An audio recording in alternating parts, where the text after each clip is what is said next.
이스라엘이 헤즈볼라와 너무 오랫동안 싸우고 있고 너무 많은 사람들이 죽고 있습니다.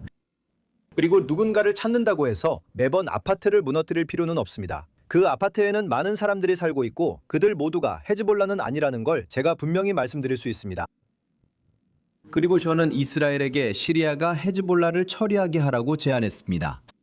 솔직히 말씀드리자면 저는 시리아가 그 일을 더 잘할 거라고 생각합니다. 우리가 합의서에 서명하기 2시간 전에 레바논 베이루트에서 공격이 있었다는 소식이 있었습니다. 그건 남쪽 지역에서 일어난 게 아니었어요. 아시다시피 베이루트에서 일어난 일이었죠. 저는 그게 마음에 들지 않았습니다. 그들에게 그 사실을 알렸어요. 저는 정말 마음에 들지 않았어요. 하지만 시리아에 대해 그는 그 나라를 놀라울 만큼 빠르게 통합했어요. 그는 매우 유능합니다. 그리고 그는 저에게 정말 잘해줬어요. 제가 요청한 모든 것을 지켜줬습니다. 그는 그렇게 했어요. 그리고 이스라엘이 다른 모든 사람을 죽이지 않고 그 일을 할 수 없다면 그가 그 일을 할 겁니다. 시리아가 그 일을 할 거예요. 아시다시피 아주 사소한 드론 몇 대가 풀려났던 작은 사건이 있었죠. 그리고 그는 결국 저는 그 공격과 폭탄이 어디로 갔는지 봤어요. 봤나요? 정말 잔인했죠. 그건 너무 심했어요. 아시다시피 너무 지나치게 할 수도 있죠. 이제 시작하겠습니다. 오늘 함께 할 분들은 빌랄 슬라딘 24 뉴스 영어 특파원, 야코브 라핀 안보 분석가 겸 로스 핸들러 리포트 진행자입니다. 알겠습니다. 우리는 이 이야기를 들으며 이야기하고 있습니다. 쏟아지는 발언이 워낙 많아서 어디서부터 시작해야 할지 모르겠지만 레바논 관련 발언부터 시작하겠습니다. 이스라엘은 최근 며칠간 힘든 시간을 보냈고 시청자 여러분께 다시 강조하고 싶습니다. 사람들은 절망과 버려진 느낌을 받으며 이제 미국 대통령에게도 비난받고 있습니다. 보시다시피 우리는 여전히 레바논에서 테헤란의 대리인 헤즈볼라와 싸우고 있습니다. 헤즈볼라가 대통령 계획을 따르고 있나요? 그들은 뭐라고 하나요? 휴전에 동의할까요? 이것이 지금 우리를 어디로 이끄나요?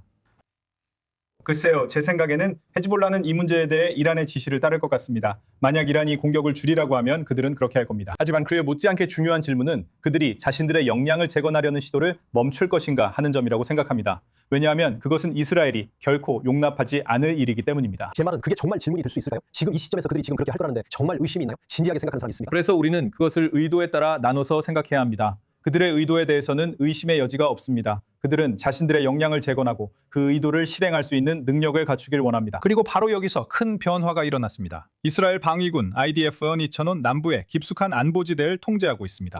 그것은 80년대와 90년대에 가졌던 것과 상당히 비슷해 보입니다. 여기서의 차이점은 대부분의 시아파, 즉 인간 방패이자 기반이자 헤즈볼라의 모집 대상인 이들, 그곳에 없다는 것입니다. 일부는 산발적으로 집에 돌아가려 했습니다. 현재 남부 레바논이 재편성되고 있으며 헤즈볼라는 더 이상 그곳을 통제하거나 그림자 국가를 갖고 있지 않습니다. 이곳 다이아 백하 계곡이 바로 헤즈볼라의 심장이었습니다.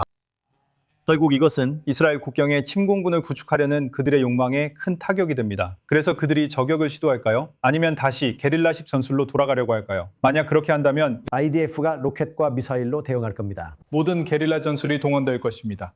베냐민 네타냐후 총리와 카츠 국방장관의 말대로라면 IDF는 모든 위협에 반드시 대응할 것입니다. 하지만 우리가 아직 답을 알지 못하는 그리고 중요한 큰 질문은 만약 헤즈볼라가 베이루트의 다이아에 미사일 기지를 건설하기 시작한다면 이스라엘이 그걸 지켜만 볼 것인가 하는 점입니다. 그리고 제 바람이자 기대는 이스라엘이 이 합의에서 총리가 말했듯이 레바논 관련 조항에 얽매이지 않는다는 것뿐만 아니라 헤즈볼라가 전력을 증강하는 것을 지켜만 보고 있지 않을 것이라는 점입니다. 이것은 남부 레바논 재편에 대한 논의에서 핵심적인 교훈이기도 합니다.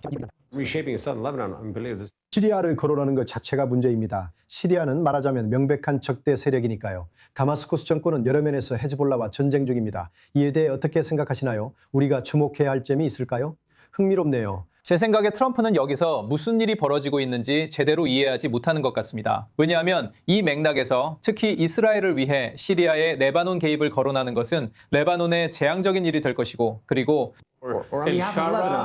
모든 아랍 지도자들에게도 마찬가지일 겁니다. 그리고 이것을 전략으로 삼는다는 것은 전혀 상상할 수 없는 일입니다. 반면에 야코브가 말한 것에 이어서 헤즈볼라의 전략은 실제로 자신들을 이란과 연결시키는 것입니다. 그들이 3월 2일에 처음 몇 발의 로켓을 발사했을 때 그들은 전쟁이 자신들의 조건, 즉 이스라엘이 공격을 받으면서 레바논에서 철수하는 것으로 끝나기를 원했습니다. 공격을 받으면서 철수하는 것 맞죠? 그게 그들이 원하는 겁니다. 확실히 그렇습니다. 그리고 그들은 적어도 현재 상황을 테헤란 때문이라고 규정하고 있습니다. 그들은 또한 레바논 정부와 테헤란 사이의 상황을 바꾸고 싶어 합니다. 결국 문제는 미국인들 역시 여기서 휴전을 원한다는 점입니다. 그들은 적어도 자신들의 이념과 생각에 따르면 레바논 정부가 헤즈볼라에 자신의 의지를 강요할 수 있는 능력이 어느 정도 생길 것이라고 생각합니다. 비록 우리는 아직 그것을 보지 못했지만 그들은 이것이 현실이 될 것이라고 생각합니다. 그래서 만약 미사일 기지가 다이아에 있다면 야코브가 말한 것처럼 아마도 이스라엘은 미국인들에게 연락할 것이고 미국인들은 레바논 정부에 말할 것입니다. 그리고 만약 이런 방식으로 해결되지 않는다면 이스라엘과 미국은 미국의 승인하에 어떤 결정을 내려야 할 것입니다. 확실히 이란은 60일간의 협상 기간 동안 이스라엘의 철수를 요구할 것입니다. 아마도 99% 확률로 이런 일은 일어나지 않을 것입니다. 어떤 형태로든. 하지만 이 문제는 결국 미국인들이 어떻게 해야 한다고 생각하느냐에 달려 있습니다. 즉, 레바논 정부가 헤즈볼라를 통제해야 한다는 것입니다. 그리고 이것은 적어도 우리에게는 지금으로서는 그다지 가능성이 높아 보이지 않는 가정일 뿐입니다. 억지스러운 이야기죠. 야코브, 당신은 이 상황을 어떻게 보십니까? 아마도 최근 기억으로는 처음으로 트럼프 대통령이 공개적으로 우리의 레바논 내 전술 그리고 우리가 이 전쟁을 치르는 방식에 대해 비판하고 비난하고 있습니다. 예를 들어 소형 드론 공격에 대해 이야기하죠. 이건 너무 심합니다. 베이루트 건물 폭파는 과하다고 생각해요. 이스라엘 대통령도 전쟁 방식 비판에 충격을 받았습니다. 얼마나 심각한 문제라고 보시나요?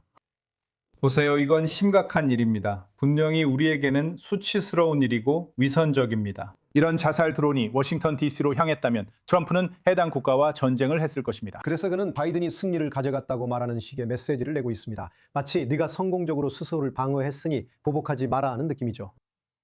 이런 점 때문에 우리가 하고 있는 일에 대해 여기서는 많은 불만이 남게 됩니다. 정확히 그렇습니다. 이제 우리는 왜 이런 일이 일어났는지 살펴봐야 한다고 생각합니다. 왜냐하면 지금까지 트럼프는 이스라엘의 모든 공격 작전을 전폭적으로 지지해왔기 때문입니다.